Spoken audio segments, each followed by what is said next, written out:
ओम शांति। आज है 3 फरवरी, शिव बाबा की साकार मुरली। आज शिव बाबा कहते हैं, मीठे बच्चे, स्वह दर्शन चक्रधारी भव। तुम्हें लाइट हाउस बनना है। अपने को आत्मा समझो, इसमें गफलत नहीं करो। प्रश्न, तुम सबसे वंडरफुल स्टूडेंट हो कैसे? उत्तर, तुम रहते ग्रस्त व्यवहार में हो। शरीर निर्वाह के लिए 8 घंटा कर्म भी करते हो। साथ साथ भविष्य 21 जन्मों के लिए भी 8 घंटा बाप समान बनाने की सेवा करते हो।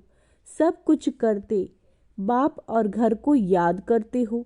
यही तुम्हारी वंडरफुल स्टूडेंट लाइफ है। नॉलेज बहुत सहज है, सिर्फ पावन बनने की मेहनत करते हो। ओम शांति। बाप बच्चों से पूछते हैं, नंबरवार पुरुषार्थ अनुसार मूल वतन भी नंबरवार ज़रूर याद आता होगा।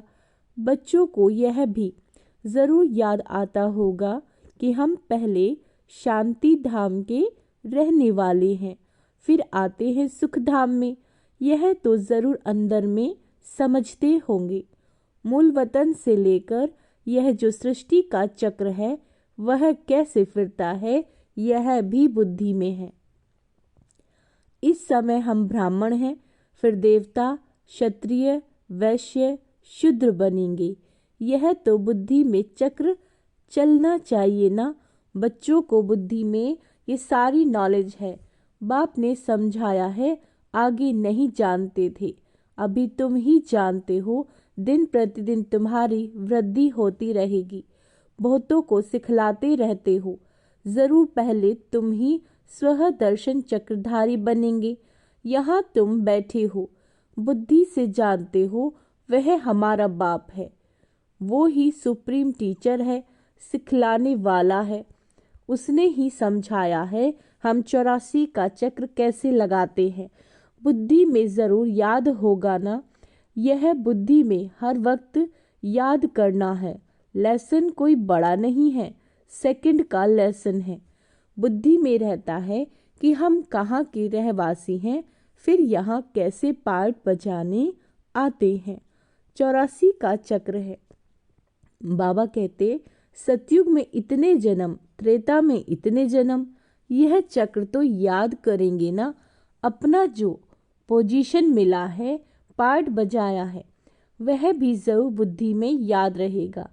कहेंगे हम ये डबल सिरताज थे, फिर सिंगल ताज वाले बने, फिर सारी राजाई ही चली गई, तमो प्रधान बन गए।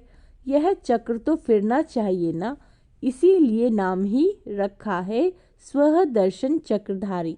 आत्मा को ज्ञान मिला हुआ है, आत्मा को दर्शन हुआ, आत्मा जानती है हम ऐसे ऐसे चक्र लगाते हैं।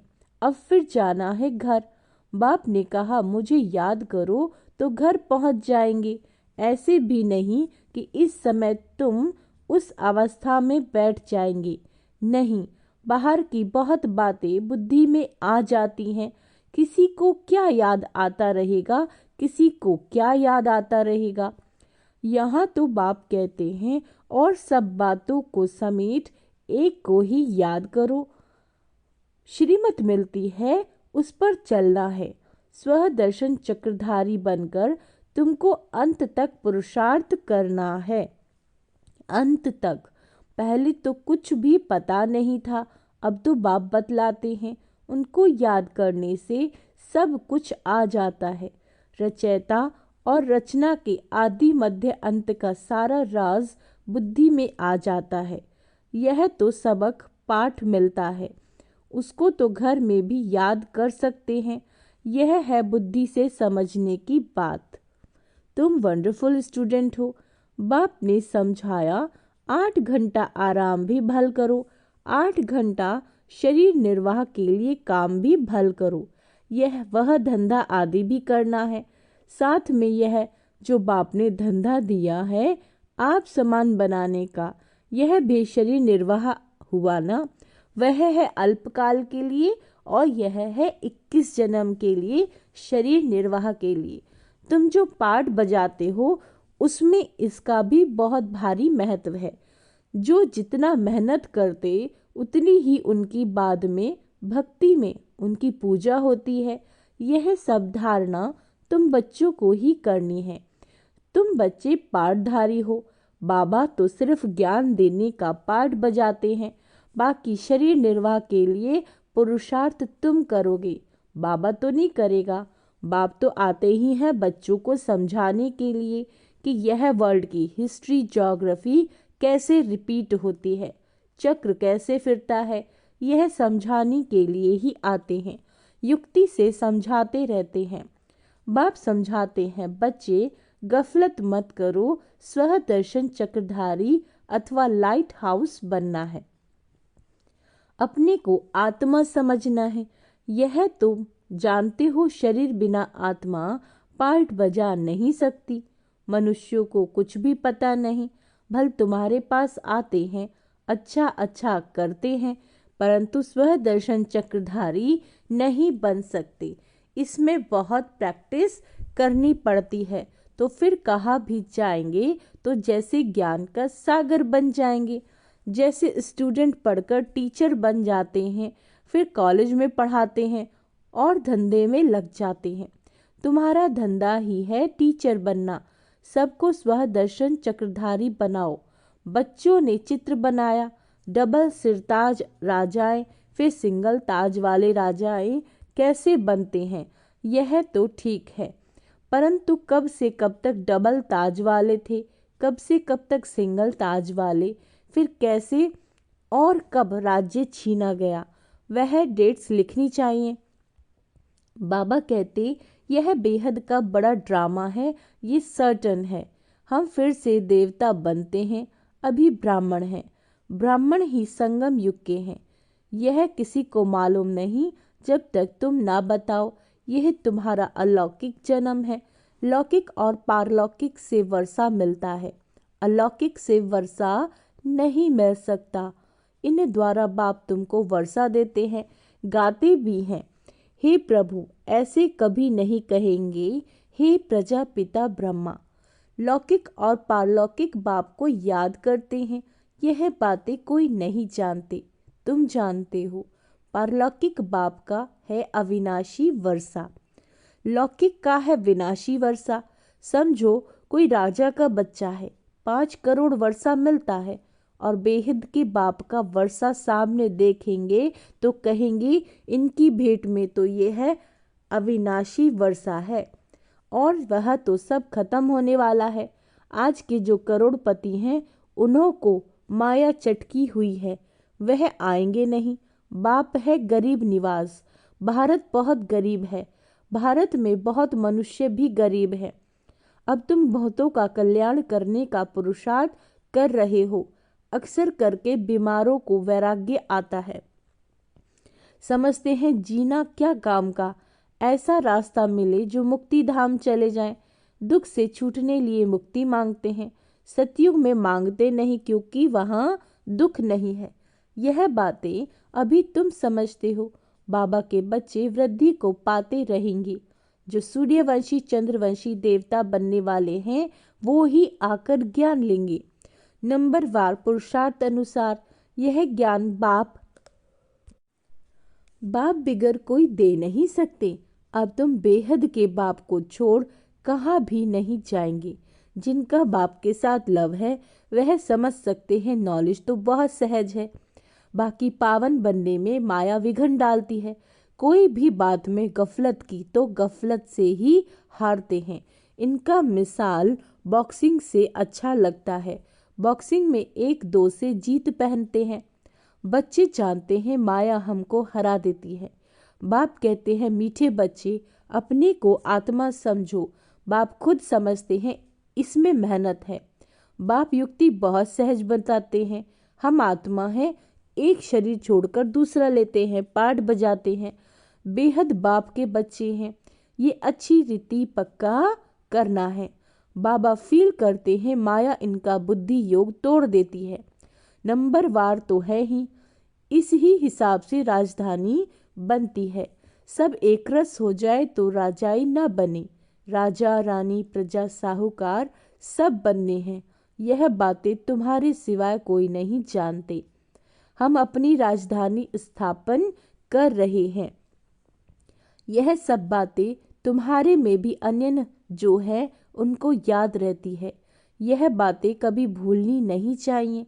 बच्चे जानते हैं, हम भूल जाते हैं, नहीं तो बहुत खुशी रहनी चाहिए। हम विश्व के मालिक बनते हैं, पुरुषार्थ से ही बना जाता है, सिर्फ कहने से नहीं। बाबा तो आने से ही पूछते हैं, बच्चे सावधान, स्वदर्शन चक्रधारी होकर बैठे हो।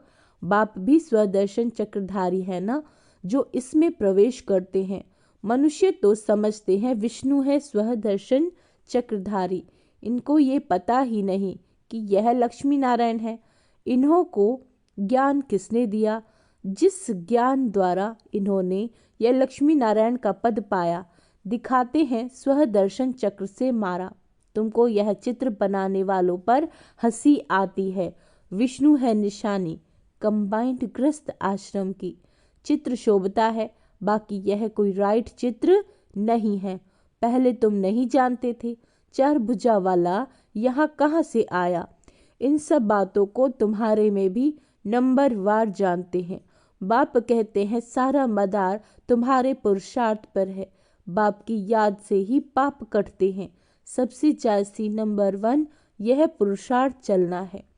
टाइम तो बाप ने दिया है, गृहस्थ व्यवहार में भी रहना है, नहीं तो बच्चे आदि को कौन संभालेगा? वह सब कुछ करते भी प्रैक्टिस करनी है, बाकी और कोई बात नहीं। श्री कृष्ण के लिए दिखाया, बकासुर अकासुर आदि को, है ना, स्वदर्शन चक्र से मारा। अब यह तुम समझते हो, चक्र आदि की तो कोई बात नहीं। कितना फर्क है, यह बात ही समझाते हैं। मनुष्य मनुष्य को समझा नहीं सकते, मनुष्य मनुष्यों की सद्गति कर नहीं सकते। रचता और रचना के आदि मध्य अंत का राज कोई समझा नहीं सकेंगे। स्वदर्शन चक्र का अर्थ क्या है, सो भी अब बाप ने ही समझाया। शास्त्रों में तो कहानियां ऐसी बनाई हैं जो बात मत पूछो। देवताओं को भी हिंसक बना दिया। अब इन सब बातों पर एकांत में बैठ विचार सागर मंथन करना होता है। रात्रि को जो बच्चे पहरा देते हैं, उन्हें टाइम बहुत अच्छा मिलता है, वह बहुत याद कर सकते हैं। बाप को याद करते स्वदर्शन चक्र भी फिराते रहो। याद करेंगे तो खुशी में नींद भी फिट जाएगी। जिसको धन मिलता है वह बहुत खुशी में रहता है, कभी चुटके नहीं खाएगा। तुम जानते हो, हम एवर हेल्दी वेल्दी बनते हैं, तो इसमें अच्छी रीति लग जाना चाहिए। यह भी अब बाप जानते हैं। ड्रामा अनुसार जो कुछ चलता है वह ठीक है, फिर भी पुरुषार्थ कराते रहते हैं। अब बाप शिक्षा देते हैं। ऐसे बहुत हैं जिनमें न ज्ञान है न योग। कोई बुद्धिवान विद्वान आदि आ जाए तो बात कर न सके। सर्विसेबल बच्चे जानते हैं हमारे पास कौन कौन समझाने वाले अच्छे हैं। फिर बाप भी देखते हैं यह बुद्धिवान पढ़ा लिखा आदमी अच्छा है और समझाने वाला बुद्धू है, तो खुद प्रवेश कर उनको उठा सकते हैं। तो जो सच्चे बच्चे हैं वह कहते हैं हमारे में तो इतना ज्ञान नहीं था जितना बाप ने बैठ इनको समझाया। कोई को तो अपना अहंकार आ जाता है, यह भी उनका आना मदद करना ड्रामा में पार्ट नूंधा हुआ है। बाबा कहते हैं ड्रामा बड़ा विचित्र है, यह समझने की बड़ी विशाल बुद्धि चाहिए। अब तुम बच्चे जानते हो, हम वह राजधानी स्थापन कर रहे हैं जिसमें सब गोरे ही गोरे थे, है ना, काले वहाँ होते नहीं। यह भी तुम गोरा और काला चित्र बनाकर लिखो। 63 जन्म कामचिता पर बैठ ऐसे काले बन पड़े, आत्मा ही बनी है। लक्ष्मी नारायण का भी काला चित्र बनाया। यह नहीं समझते कि आत्मा काली बनती है। यह तो सतयुग के मालिक गोरे थे, फिर कामचिता पर बैठने से काले बनते हैं। आत्मा पुनर्जन्म लेते लेते तमो प्रधान बनती है, तो आत्मा भी काली और शरीर भी काला हो जाता है।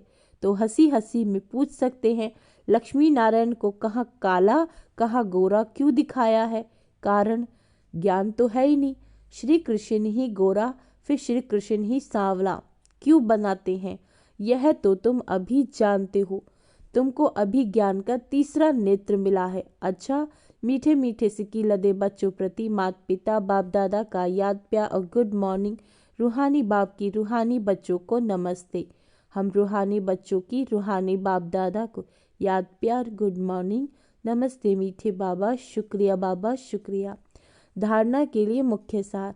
खुशी से भरपूर रहने के लिए एकांत में बैठ मिले हुए ज्ञान धन का सिमरण करना है। खुशी से भरपूर रहने के लिए एकांत में बैठकर ज्ञान धन का सिमरण करना है। पावन व सदा निरोगी बनने के लिए याद में रहने की मेहनत करनी है। बाप समान मास्टर ज्ञान सागर बन सबको स्वदर्शन चक्रधारी बनाना है। लाइट हाउस बनना है। भविष्य 21 जन्म के लिए शरीर निर्वाह के लिए रूहानी टीचर जरूर बनना है। वरदान। त्रिकालदर्शी स्थिति द्वारा तीनों कालों का स्पष्ट अनुभव कराने वाले मास्टर नॉलेजफुल भव। जो त्रिकालदर्शी स्थिति में स्थित रहते हैं वह 1 सेकंड में तीनों कालों को स्पष्ट देख सकते हैं। कल क्या थे, आज क्या है और क्या कल क्या होंगे, उनके आगे सब स्पष्ट हो जाता है। जैसे कोई भी देश में जब टॉप पॉइंट पर खड़े होकर सारे देश को शहर को देखते हैं तो मज़ा आता है, ऐसे ही संगम युग टॉप पॉइंट है। इस पर खड़े होकर तीनों कालों को देखो और फलक से कहो कि हम ही देवता थे और फिर से हम ही बनेंगे। इसी को कहते हैं मास्टर नॉलेजफुल। स्लोगन है, हर समय अंतिम घड़ी है, इस स्मृति से एवर रेडी बनो। हर घड़ी अंतिम घड़ी, इस याद से ही एवर रेडी बनो। अच्छा, ओम शांति। आज का स्वमान अभ्यास करेंगे। मैं नॉलेजफुल आत्मा हूँ। मैं स्वदर्शन चक्रधारी आत्मा हूँ। ओम शांति।